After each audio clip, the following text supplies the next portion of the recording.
was Al Gore's original vision 14 years ago. But since then, the journey of this satellite has been scientific, it has above all been political, and also, until now, entirely earthbound.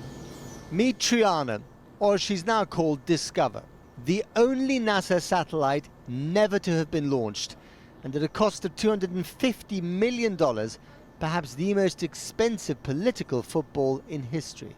This is the NASA Space Flight Center outside Washington. After languishing in cold storage here for almost a decade, she is now set to fly with a new name and a new mission. Jay Herman is her scientific godfather. He's devoted much of his working life to this project. How would you describe its extraordinary journey, kind of through the political and scientific maze? It's been disturbing. I've spent a large part of my career working on this satellite, and then came to the point where never thought this would fly. And now having it come back and actually look like it's going to fly has been amazing and very pleasing. This was a boondoggle. Al Gore ran around saying that he wanted to put a picture of the Earth from a satellite on the internet 24/7. This was a very expensive screensaver. And as soon as George W. Bush became president, he basically said that this was a waste of money and we should not spend money putting the satellite up.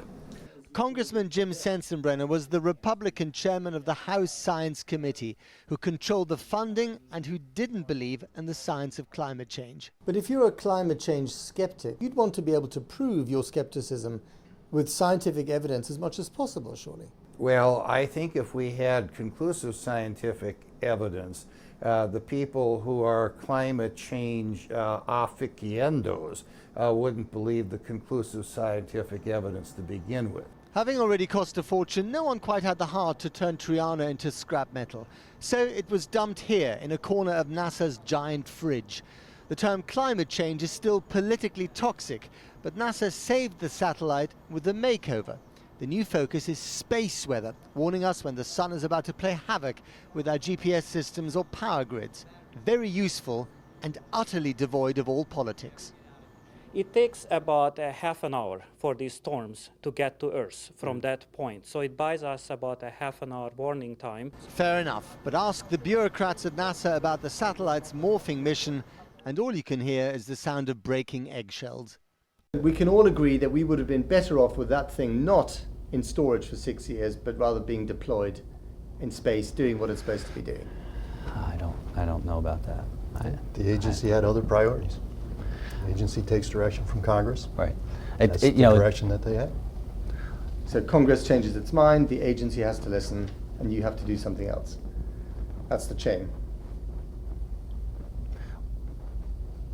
By the way, the satellite will also track a crucial aspect of climate change, but keep that quiet. It could be that the data obtained from this satellite will show that the effects of climate change are minimal.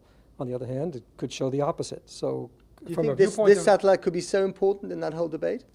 What this satellite does as far as climate change goes, it fills in a missing piece of information that low Earth orbit satellites have great difficulty in determining.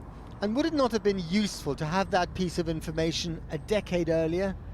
But then in this town, politics and science are a toxic brew, and that too is an inconvenient truth.